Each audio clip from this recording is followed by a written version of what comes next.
नमस्कार साथियों, आज की इस लेक्चर्स में हम बात करने वाले हैं पॉलिटिकल साइंस का शॉर्ट एंड लॉन्ग क्वेश्चन जो कि आपके बिहार बोर्ड एग्जाम 2025 में 100% देखने को मिल सकता है। तो 2025 के लिए हम लेके आ चुके हैं short and long question subjective का। ऑब्जेक्टिव तो बहुत सारे हमने कर लिया है और देख लेते हैं हम लोग सब्जेक्टिव। चलिए, चैनल पर नया तो फटाफट से लाइक सब्सक्राइब शेयर कर लीजिएगा। स्टार्ट करते हैं आज की इस लेक्चर्स को फटाफट से पहला नंबर सवाल से। पहला नंबर सवाल है कि राजनीतिक दल सरकार में कैसे भागीदारी करते हैं, यानी how does political party participate in government functioning. चलिए, उत्तर में लिखेंगे कि लोकतंत्र में राजनीतिक दल एक आधार स्तंभ होता है। बिल्कुल, लोकतंत्र में क्या है, राजनीतिक दल एक आधार क्या है, स्तंभ होता है। लोकतांत्रिक देशों में सरकार के सफल संचालन के लिए राजनीतिक दलों का होना आवश्यक है। सरकार के सफल संचालन के लिए राजनीतिक दल यानी विपक्ष पार्टी का भी होना अति आवश्यक माना जाता है। भारत में राजनीतिक दल सरकार में भागीदार अनेक तरह से करते हैं। सरकार बनाने के लिए सभी राजनीतिक दल चुनाव लड़ते हैं, बिल्कुल लड़ते हैं। बीजेपी, कांग्रेस और सपा जैसे भी पार्टी है, सभी अलग अलग चुनाव लड़ते हैं। सरकार बनाकर राजनीतिक दल ही सरकार को चलाने का काम करते हैं। चुनाव हारने वाली राजनीतिक दल विपक्ष की भूमिका निभाते हैं। जैसा कि अभी आप देख रहे हैं, राजनीतिक दल ही लोगों को सरकारी मशीनरी से जोड़ते हैं और लोगों तक सरकार की योजनाओं को पहुंचाते हैं। राजनीतिक दल ही जनता की इच्छा एवं आवश्यकता को सरकार तक पहुंचाती है। सिर्फ इतना आपको लिखना है, 2 नंबर आपको दिए जाएंगे 100%। चलते हैं दूसरा नंबर सवाल की ओर। दल बदल कानून क्या है, व्हाट इज एंटी डिफेंक्शन लॉ। बताइएगा। ये जो क्वेश्चन है लाजवाब है। अभी तक लगभग ये क्वेश्चन आपसे 12 बार बिहार बोर्ड के एग्जाम में पूछे जा चुके हैं। अगर आप याद करते हैं तो हो सकता है कि 13 बार आपसे भी यह पूछा जा सके। तो दल बदल कानून क्या है, चलिए जानते हैं। भारत में बात करें, 1967 के चुनाव के बाद दल बदल की राजनीति की शुरुआत हुई। भारतीय संविधान में 1985 में 21वां संविधान का संशोधन कर दल बदल कानून बनाया गया। कब बनाया गया, यहाँ पे डाटा दिया गया। डाटा को बिल्कुल भी ना छोड़े। भारत में जो है 1967 के चुनाव के बाद 1985 में 51वां जो है संविधान में संशोधन किया गया, दल बदल कानून बनाया गया।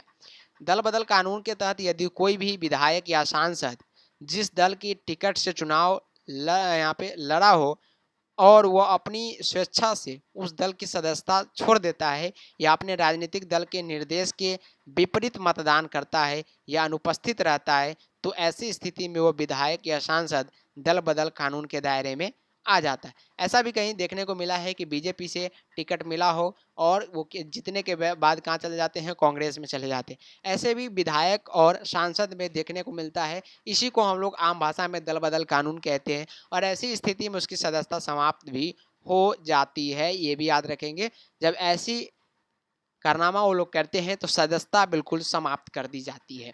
तो ये रहा दूसरा नंबर सवाल। सिंपल सी बात है, आप अगर सही से पढ़ेंगे तो 2 नंबर आपका फिक्स है कि ये दे के जाएगा, क्योंकि आम भाषा में क्वेश्चंस को बनाया गया।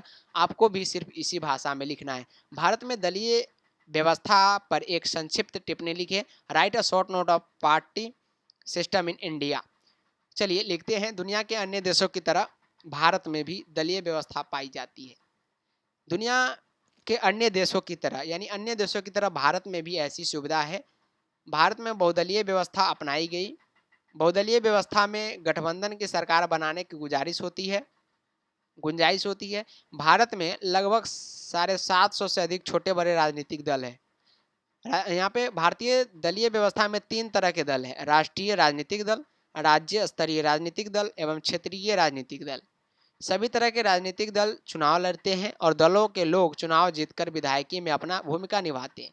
ये राजनीतिक दल यहाँ पे नागरिकों को जागरूक करते हैं। देश में यहाँ पे राजनीतिक स्थायित्व प्रदान करते हैं। देश के विकास में आने वाली बाधाओं को दूर करती है एवं सरकार के मनमाने निर्णय पर नियंत्रण रखते हैं। तो इस प्रकार से अगर आप लिखेंगे तो शॉर्ट क्वेश्चन से देख सकते हैं और इस प्रकार के क्वेश्चन जो है ऑलरेडी पूछे गए। चलिए, भाषा नीति क्या है देखते हैं। What is a language policy. भाषा नीति क्या है, चलिए जानते हैं। भारत के विविधतापूर्ण देश है। भारत क्या है, विविधतापूर्ण देश है। विभिन्न प्रकार के आदमी भी रहते हैं, विभिन्न प्रकार के भाषा के लोग रहते हैं भारत में, जहाँ 114 से अधिक प्रमुख भाषाओं का प्रयोग होता है। कितना होता है, 114 से अधिक प्रमुख भाषाओं का प्रयोग जो है भारत में किया जाता है। इसमें इन सभी भाषाओं के प्रति आदर होना चाहिए। ये सब मिलकर हमारी भाषाएं एकता को मजबूती प्रदान करते हैं, साथ ही इन्हें विकसित होने से मदद करते हैं। भारतीय संविधान में प्रमुख भाषाओं को समाहित किया गया, जैसे हिंदी, अंग्रेजी, बांग्ला, तेलुगु, कन्नड़ आदि।